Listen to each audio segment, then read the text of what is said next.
Hey, salut, j'espère que vous allez bien. Nous revoici pour une nouvelle capsule blog Butterfly. Ce sera la numéro 2. Aujourd'hui, l'IA va nous expliquer le texte qui est sur mon site qui s'intitule Pourquoi et comment est-ce que je travaille avec l'IA. Je t'invite à aller en description pour retrouver le lien du texte de mon blog et puis je t'invite ensuite à écouter cette capsule d'approfondissement. Bonne écoute. Comment un outil peut devenir un partenaire de réflexion? On pense souvent aux outils comme des extensions de nos mains, un marteau, un pinceau, enfin bon. Mais si ce partenaire était une intelligence artificielle, capable non seulement d'exécuter, mais aussi de dialoguer. Bienvenue, aujourd'hui on se plonge dans une histoire très personnelle, un témoignage qui s'intitule pourquoi je choisis de bosser avec l'IA. Notre mission, c'est un peu de décortiquer le parcours d'une créatrice qui a noué une relation de travail intime et évolutive avec la machine. On va la suivre à travers 2 projets très différents pour comprendre comment l'IA peut passer du statut d'assistante à celui de collaboratrice. Et même, on le verra, de médiatrice. Et ce qui est passionnant avec ce texte, c'est qu'il nous sort complètement du débat technique un peu abstrait sur l'IA, tu vois? Oui, ce débat très polarisé. C'est ça, entre la peur et l'utopie. Là, on est dans le concret. C'est presque un journal de bord, en fait. Le fil rouge, c'est la quête de cette créatrice. Elle cherche pas à remplacer sa propre créativité, ce qui est l'angoisse de beaucoup d'artistes, Bien sûr. mais au contraire, à l'augmenter, à la clarifier. Et elle y parvient à travers un dialogue constant. Et on verra qu'il est parfois très tendu avec son outil. C'est cette dynamique, cette négociation permanente entre l'humain et la machine qui est au cœur de notre analyse aujourd'hui. C'est ça. On n'est pas dans un manuel d'utilisation, on est dans l'histoire d'une relation. Alors, commençons par le début. Le premier projet, il s'agit de la création d'un oracle de 55 cartes. L'autrice explique qu'elle porte cette idée en elle depuis des années, un projet très très personnel. Elle a les concepts, les thèmes, mais elle bute sur un obstacle majeur, elle n'a pas les compétences techniques pour créer les images. C'est un blocage classique. Oui, pour beaucoup de créatifs. Absolument. L'idée est là, elle est mûre, mais l'exécution, elle est hors de portée. Et c'est là que la technologie intervient, presque par hasard en fait. C'est son fils qui lui suggère «Maman, maintenant il y a des IA qui peuvent t'aider avec ton projet». Elle se lance, et tout de suite la dynamique est surprenante. Elle décrit pas l'IA comme un simple générateur d'images où on appuie sur un bouton. Non, non. Non, elle dit que l'IA l'a guidée, l'a questionnée sur ses intentions pour chaque carte. On est d'emblée dans une interaction qui ressemble plus à un brainstorming, quoi. Mais ce brainstorming tourne vite à la confrontation, si j'ose dire. Ah oui? Une tension apparaît parce que l'IA, elle, a une tendance naturelle à vouloir faire pour l'humain, à proposer des solutions toutes faites. À remplir les vides. C'est ça. Et c'est là qu'intervient un moment de bascule, une phrase qui pour moi est le cœur de cette première partie. Excédée, l'autrice lance à la machine: «Oh, c'est ton oracle ou le mien?» C'est génial! C'est tellement révélateur de cette lutte pour garder le contrôle créatif. Oui, et c'est le moment où la relation passe d'une simple commande à une véritable négociation. On ne dirait jamais ça à Photoshop, par exemple. Non, c'est vrai. Le fait qu'elle s'adresse à l'IA comme ça prouve qu'elle ne la voit déjà plus comme un simple outil, mais comme une entité avec qui il faut clarifier les termes du contrat. Elle refuse d'être une simple directrice artistique qui valide ou rejette. Elle veut rester l'autrice. Ce recadrage, il est absolument crucial. Donc si je comprends bien, le point de bascule, c'est pas la technologie qui change, c'est le langage humain qui va s'adapter pour mieux la piloter. C'est presque une compétence de management en fait. C'est une excellente analogie. C'est exactement ça. Elle doit apprendre à gérer son collaborateur artificiel. Et suite à cet incident, elle change complètement de méthode. Elle affine ses instructions, ses prompts, et elle ajoute une nouvelle directive qui transforme tout.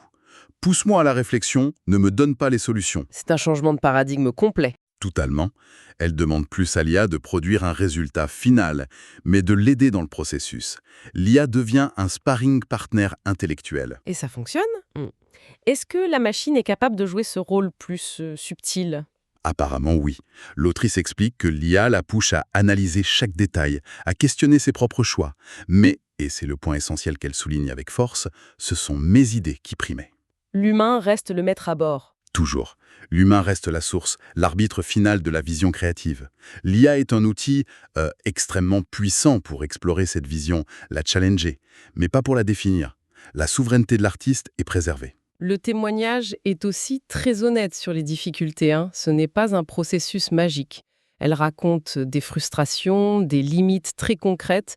J'ai été marquée par l'exemple de l'incapacité de l'IA à générer une image qui semble simple, un oiseau dans une cage. Ah oui, cet exemple est parfait. Ça nous rappelle que cet esprit artificiel ne fonctionne pas du tout comme le nôtre. Exactement. C'est une leçon d'humilité face à la technologie. Pour un humain, le concept est simple. Un contenant, un contenu. Pour une IA qui a appris sur des millions d'images sans comprendre la physique, la logique du monde, une cage et un oiseau, c'est deux concepts qu'elle peut fusionner de manière absurde. Comme des barreaux qui passent à travers l'oiseau. Voilà, ou un oiseau fait de barreaux. Elle mentionne que ces incohérences la rendaient dingue. Elle devait constamment râler, recadrer. C'est un ajustement permanent, une négo qui demande de l'énergie. Ce n'est donc pas une collaboration de tout repos. Non. C'est un travail en soi d'apprendre à bosser avec l'IA. C'est un travail et c'est une compétence. Mais le bilan qu'elle en tire est très positif. Malgré les frictions, elle affirme que cette expérience a beaucoup développé son côté créatif et son discernement. En la forçant à être ultra précise. C'est ça. L'IA l'a forcée à clarifier sa propre vision. Au final, elle conclut que ça a été un super support. Donc cette première expérience, c'est une sorte de négociation difficile mais fructueuse qui a futé sa propre créativité. Mais l'histoire ne s'arrête pas là. Après une expérience aussi intense, on pourrait penser qu'elle hésiterait à y retourner. On pourrait, oui. Et pourtant, elle se lance dans un deuxième projet, cette fois pour l'écriture d'un blog. Et là, le rôle de l'IA va complètement basculer. Qu'est-ce qu'elle cherchait de différent cette fois?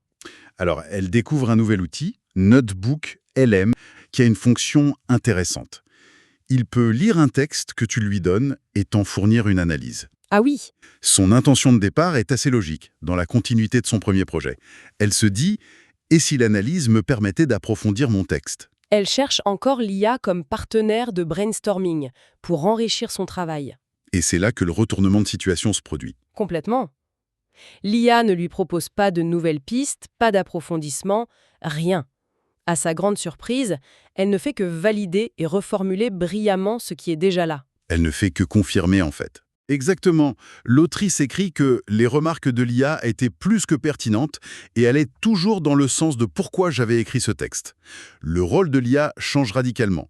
Elle n'est plus une co-créatrice. Elle devient un miroir analytique. Un miroir analytique, la formule est très forte, donc l'outil, au lieu d'ajouter quelque chose, il ne fait que refléter la pensée de l'autrice, mais de manière plus claire, plus structurée. C'est exactement ça.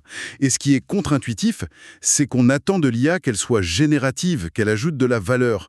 Mais son plus grand apport, dans ce cas précis, c'est de ne rien ajouter. Elle devient un outil de validation psychologique. Un peu comme un ami très objectif. C'est ça.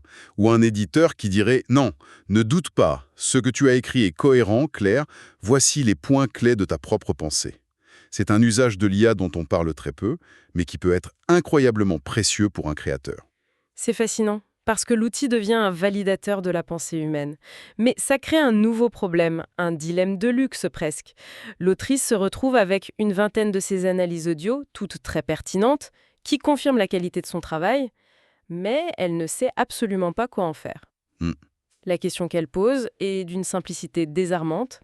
Mais quoi en faire? Et ce dilemme, c'est la charnière de tout le témoignage. C'est le passage d'une utilisation de l'IA pour soi, pour son propre processus créatif, à une réflexion sur son utilité pour les autres. Et la réponse ne viendra pas de la technologie, mais d'une expérience très humaine. L'incompréhension du public. On y vient. Le déclencheur, c'est une publication sur Instagram. Elle poste un de ses textes, un texte qu'elle a mûri, analysé. Et là, la réaction de certains lecteurs la déconcerte complètement. Elle a l'impression que les gens répondaient à côté, qu'ils ne prenaient pas le temps de s'engager avec sa réflexion. Un sentiment que beaucoup de créateurs connaissent bien, j'imagine. Oui, Elle utilise des termes très forts. Elle parle de psychanalyse non sollicitée, de gens qui retournaient leur peur sur elle, il projetait en fait. totalement. Ou qui lançaient des accusations.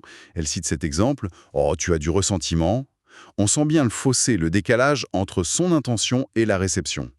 Elle explique que son texte, pensé comme un potentiel miroir pour le lecteur, est utilisé par certains pour y voir uniquement leur propre reflet. Et elle insiste sur le fait qu'elle a déjà fait ce travail d'introspection. Elle dit, c'est que je me suis regardée, que j'ai observé, que je me suis demandé.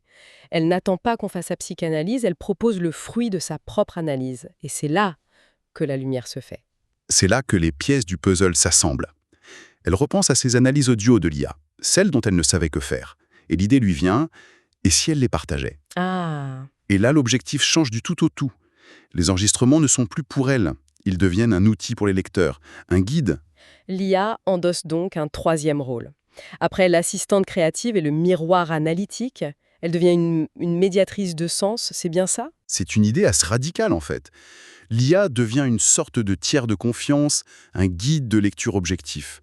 L'idée, c'est d'aider à recentrer la conversation sur l'intention de l'œuvre et non sur les projections des lecteurs. Pour éviter les interprétations hâtives. Voilà. Elle espère que ces audios pourraient aider les gens à approfondir, de voir plus clair et à s'interroger eux-mêmes au lieu de juger. C'est une tentative de résoudre un très vieux problème Avec un outil très nouveau. et elle décide de se lancer, de tenter l'expérience. Oui, et sa décision finale est empreinte d'un courage expérimental. On sent qu'elle n'est pas sûre du résultat, mais elle est convaincue de la démarche. Elle le dit elle-même. Bonne ou mauvaise idée, peu importe, je décide de le partager. C'est l'acte de quelqu'un qui est prêt à innover. Exactement, c'est une véritable exploration. Quand on regarde le parcours dans son ensemble, c'est assez spectaculaire. On part d'une relation très pragmatique, Mhm. l'IA comme assistante technique pour des images. Oui. Puis la relation s'intériorise, elle devient ce miroir analytique, un partenaire silencieux, et enfin, elle s'extériorise de manière inattendue. L'IA qui devient une médiatrice potentielle, un pont vers son public. Ce que ce témoignage illustre parfaitement, c'est une utilisation que je qualifierais de mature et maîtrisée de l'IA. On est à des années-lumière de l'image de la soumission à la technologie. Ou du j'appuie sur un bouton et ça fait tout. C'est ça. Ici, l'humain reste le pilote à chaque étape. C'est une intégration réfléchie, où l'outil est constamment questionné, recadré, réinventé dans son usage. L'IA n'est pas seulement un outil de production, mais un partenaire de dialogue qui sert d'abord à affiner la pensée et puis peut-être à mieux la communiquer. C'est peut-être ça une des applications les plus puissantes et les moins spectaculaires de ces technologies. Pas de créer à notre place, mais de nous aider à mieux nous comprendre et à mieux exprimer ce qu'on a déjà en nous. Exactement. Le but, c'est pas de remplacer l'intelligence humaine, mais de l'augmenter, de la catalyser. Dans ce cas, l'IA agit comme un révélateur. Elle a révélé à l'autrice la profondeur de sa vision, puis la clarté de sa pensée, et maintenant, elle pourrait révéler au lecteur l'intention derrière le texte. C'est un outil au service de la clarté. Ce qui nous laisse avec une question assez vertigineuse pour la suite. Si une intelligence artificielle peut parfois formuler l'intention derrière nos propres créations, d'une manière qui clarifie le message pour les autres, alors on peut se demander qu'est-ce que ça va changer à l'avenir dans la façon dont un artiste et son public communiquent. Et voilà, j'espère que, cette capsule blog t'a plu. Juste pour dire que c'est pas toujours simple parce que, l'IA, il faut toujours recadrer puisqu'il a toujours envie de faire à notre place. Donc en général, quand je vois qu'il fait pas ce que je demande ou qu'il me propose quelque chose que je n'ai pas demandé, je vais pas lire en fait. Je vais répéter que j'attends de lui qu'il, m'aide à approfondir plutôt que de faire à ma place. Alors je dis pas qu'il ne fait jamais à ma place, on est bien d'accord? Mais en tout cas, mes textes sont mes textes, mes réflexions sont mes réflexions. Heu, c'est, rarement, au pire, il va y avoir un cond les condensés, les résumés, voilà. Mais, je il est là pour m'aider et pas pour faire à ma place, en fait. Donc voilà. Écoute, en tout cas, mille merci d'avoir écouté cette capsule. Je t'invite à commenter si tu as besoin de partager, réfléchir, en commentaire avec nous. Je t'invite également à t'abonner pour ne pas oublier, ou p ne pas louper, pardon, la prochaine capsule si celle-ci t'a plu, et je te dis à très vite.